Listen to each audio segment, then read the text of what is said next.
मैत्री इसलिए साधनी होगी कि मैत्री का जो शक्ति बिंदु है हमारे भीतर, उसके विकसित होने के जीवन बहुत कम मौके देता है। वो अविकसित पड़ा रहता है, वो बीज की तरह हमारे मनोभूमि में पड़ा रहता है, विकसित नहीं हो पाता। शत्रुता का बीज एकदम विकसित हो जाता है। क्यों? उसके भी प्राकृतिक कारण है, वो भी जरूरत है। वो जरूरत जरूर है, लेकिन जीवन भर की संगी और साथी जरूरत नहीं है। उसे एक दिन जरूरत है, एक दिन छोड़ देने की भी जरूरत है। बच्चा जब पैदा होता है, पैदा होते से ही वो जो अनुभव करता है, पैदा होते से जो उसे अनुभव होता है वो प्रेम का नहीं होता। बच्चे को पैदा होते से जो अनुभव होता है वो भय का, फियर का होता है। और स्वाभाविक है, एक छोटा सा बच्चा जो मां के पेट में बड़ी व्यवस्था और सुविधा में था, जहां कोई अड़चन न थी, कोई परेशानी न थी, भोजन कमाने का, पानी पीने का कोई चिंता न थी, वहां वो बड़े ही सुखद निद्रा में सोया हुआ था और जी रहा था। जब वो मां के पेट के बाहर आता है, एक छोटा सा बच्चा सब तरह से कमजोर, उसे जो पहला अनुभव, जो पहला आघात होता है वो भय का होता है।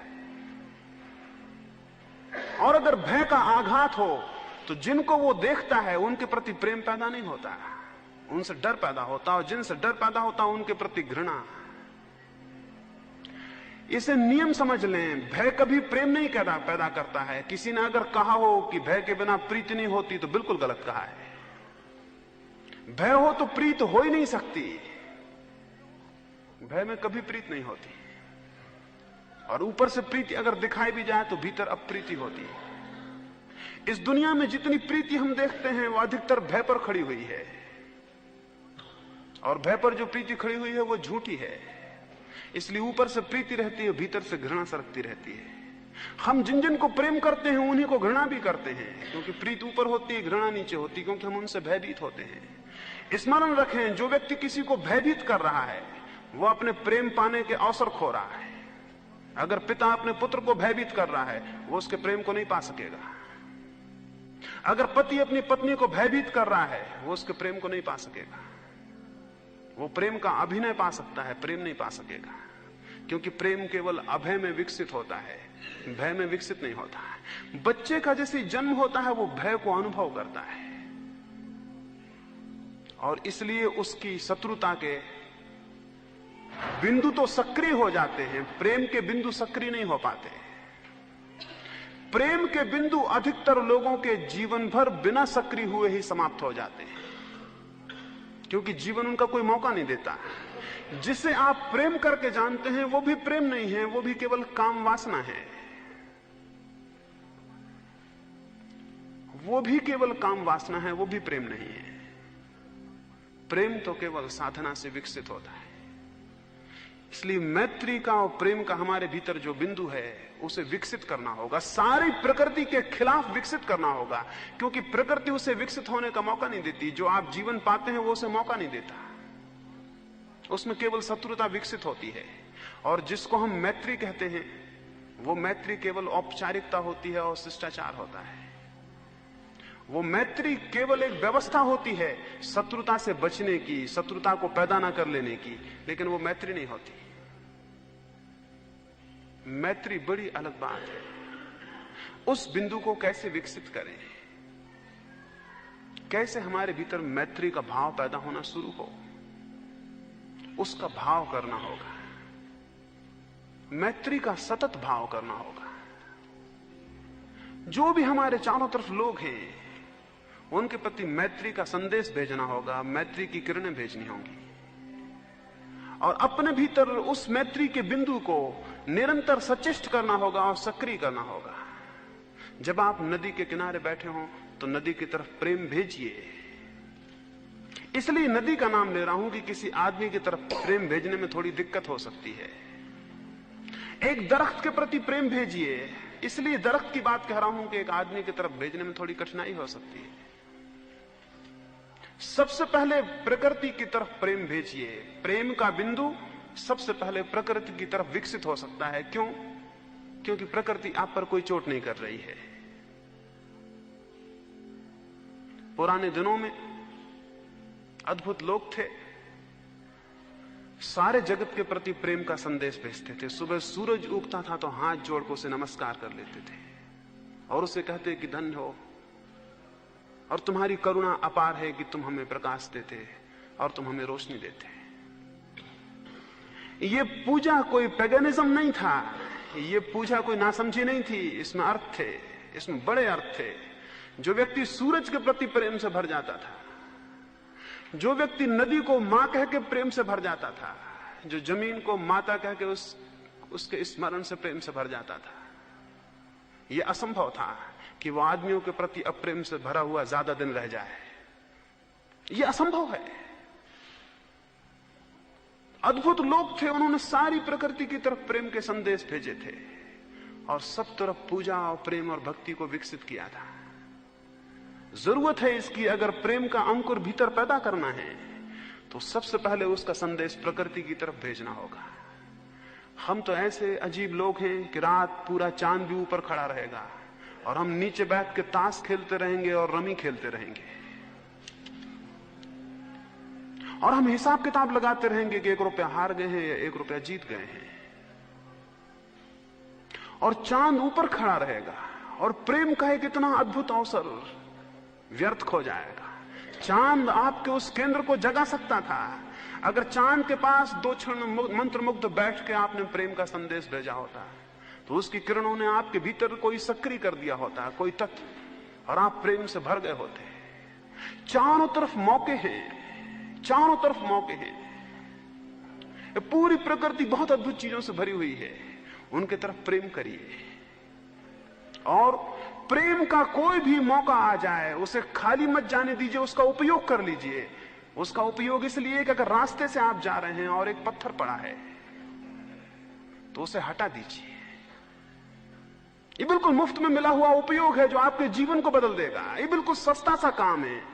इससे सस्ती और साधना क्या होगी कि आप रास्ते से निकले हैं और एक पत्थर पड़ा था और आपने उठा के उसे किनारे रख दिया है। न मालूम कौन अपरिचित वहां से निकलेगा और न मालूम कौन अपरिचित उस पत्थर में चोट खाएगा। आपने प्रेम का एक कृत्य किया है। मैं आपको इसलिए कह रहा हूं, बड़ी छोटी छोटी बातें जिंदगी में प्रेम के तत्व को विकसित करती हैं। बहुत छोटी छोटी बातें। एक रास्ते पर एक बच्चा रो रहा है, आप चले जाते हैं, आप खड़े होकर 2 क्षण उसके आंसू नहीं पहुंच सकते। अब्राहम लिंकन एक सीनेट की बैठक में अपनी जा रहा था, बीच में एक सूअर फंस गया एक नाली में। वो भागा हुआ गया और उसने कहा कि सीनेट को थोड़ी देर रोकना, मैं अभी आया। ये बड़ी अजीब बात थी। अमेरिका की संसद शायद ही कभी रुकी हो इस तरह से। वो वापस लौटा, उसने सूअर को निकाला, उसके सब कपड़े भिड़ गए कीचड़ में, उसे नाली से बाहर निकाल कर उसने रखा, फिर वो अंदर गया। लोगों ने पूछा क्या बात थी, इतने आप घबराए हुए रोक के बाहर क्यों गए? उसने कहा एक प्राण संकट में था। ये प्रेम का कितना सरल सा कृत्य था, लेकिन कितना अद्भुत है। और ये छोटी छोटी बातें, अब मैं देखता हूं ऐसे लोग हैं जो इसलिए पानी छान के पिएंगे कोई कीड़ा ना मर जाए, लेकिन उनके मन में प्रेम नहीं है तो उनका पानी छानना बेकार है। वो उनके लिए बिल्कुल ही मैकेनिकल हैबिट की बात है कि वो पानी छान के पीते हैं, कि वो रात को खाना नहीं खाते क्योंकि कोई कीड़ा ना मर जाए, लेकिन उनके हृदय में प्रेम नहीं है तो इससे कोई मतलब नहीं है। मतलब इससे नहीं है कि पानी छान के पीते हैं, कि रात को खाना नहीं खाते हैं, कि मांसाहार नहीं करते हैं, इससे भी मतलब नहीं है। एक ब्राह्मण या एक जैन या एक बौद्ध मांसाहार नहीं करेगा तो ये मत समझ लें कि उसका मन प्रेम से भरा हुआ है। ये केवल आदत की बात है, ये केवल वंश परंपरा का सुनी हुई बात है, समझी हुई बात है, लेकिन उसके मन में प्रेम नहीं है। हां, अगर ये आपके प्रेम से विकसित हो तो ये अद्भुत बात हो जाएगी। अहिंसा तब परम धर्म है जब वो प्रेम से विकसित हो। अगर वो ग्रंथों को पढ़ के और किसी संप्रदाय को मान के विकसित हो जाए, वो कोई धर्म ही नहीं है।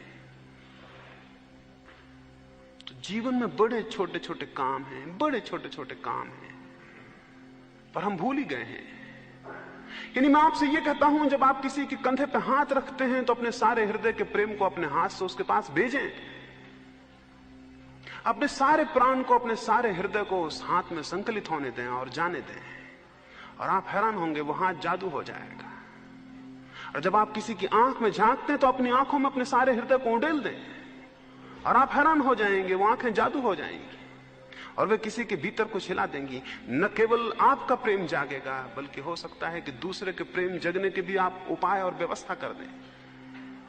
जब कोई एक ठीक से प्रेम करने वाला आदमी पैदा होता है तो लाखों लोगों के भीतर प्रेम सक्रिय हो जाता है। तो ये मैत्री और प्रेम के बिंदु को उठाने के लिए जो भी आपको मौका मिले उसे मत खोएं, और उसके मौका मिलने के लिए एक सूत्र याद रखें। नियमित 24 घंटे में ये स्मरण रखें कि 1-2 काम ऐसे जरूर करें जिनके बदले में आपको कुछ भी नहीं लेना है। 24 घंटे हम काम कर रहे हैं, उन कामों को हम इसलिए कर रहे हैं कि बदले में हम कुछ चाहते हैं। 24 घंटे में नियम पूर्वक कुछ काम ऐसे करें जिनके बदले में आपको कुछ भी नहीं लेना है। वे काम प्रेम के होंगे और आपके भीतर प्रेम को पैदा करेंगे। अगर एक व्यक्ति दिन में एक काम भी ऐसा करे जिसके बदले में उसकी कोई आकांक्षा नहीं है, उसे बहुत बड़ा बदला मिल जाएगा, क्योंकि उसके भीतर प्रेम का केंद्र सक्रिय हो जाएगा और विकसित होगा। तो कुछ करें जिसके बदले में आपको कुछ भी नहीं चाहिए, कुछ भी नहीं चाहिए। उससे मैत्री धीरे धीरे विकसित होगी। एक घड़ी आएगी कि आप केवल उनके प्रति मैत्रीपूर्ण हो पाएंगे जो आपके प्रति शत्रुतापूर्ण नहीं है। फिर और विकास होगा, और एक घड़ी आएगी आप उनके प्रति भी मैत्रीपूर्ण हो सकेंगे जो आपके प्रति शत्रुतापूर्ण है। और एक घड़ी आएगी कि आपको समझ में नहीं आएगा कौन मित्र है और कौन शत्रु है। महावीर ने कहा है, मिट्टी में सब भूएसु वैरम मज्झ न के नहीं। सब मेरे मित्र हैं और किसी से मेरा वैर नहीं। ये कोई विचार नहीं है, ये भाव है। ये कोई सोच विचार नहीं है, ये भाव की स्थिति है कि कोई मेरा शत्रु नहीं।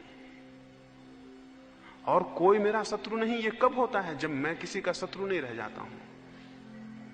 ये तो हो सकता है कि महावीर के कुछ शत्रु रहे हों, लेकिन महावीर कहते हैं कोई मेरा शत्रु नहीं। इसका मतलब क्या है? इसका मतलब है मैं किसी का शत्रु नहीं।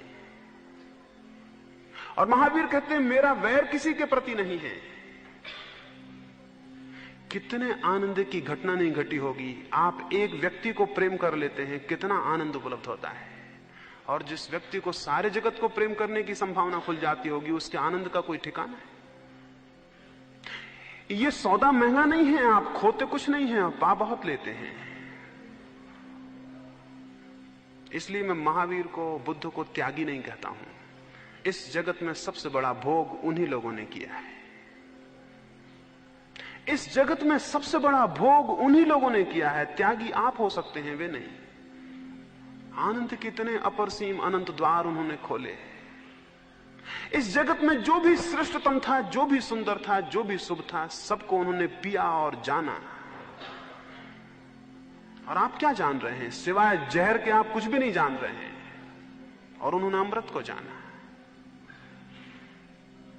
तो मैं आपको यह कहूं कि प्रेम की वो अंतिम चरम घड़ी, जब हम सारे जगत के प्रति प्रेम को विस्तीर्ण कर पाते हैं और हमारे हृदय से किरणें बहती रहती हैं, उसके लिए जीवन को साधना होगा। कोई कृत्य प्रेम का रोज जरूर करें, सचेत करें। और सारा दिन 1000 मौके हैं जब आप प्रेम जाहिर कर सकते हैं, लेकिन आदतें हमारी खराब हैं। प्रेम जाहिर करने के सारे मौके हम खो देते हैं और घृणा जाहिर करने का एक भी मौका नहीं खोते। घृणा जाहिर करने के जितने मौके खो सकें उतना शुभ है, और प्रेम जाहिर करने के जितने मौके पकड़ सकें उतना शुभ है। घृणा के मौके को खाली जाने दें, एक आध मौके को सचेत होकर खाली जाने दें। प्रतिदिन ओशो की ज्ञान रूपी धारा में प्रवेश करने के लिए चैनल को लाइक, सब्सक्राइब एंड शेयर करना ना भूलें।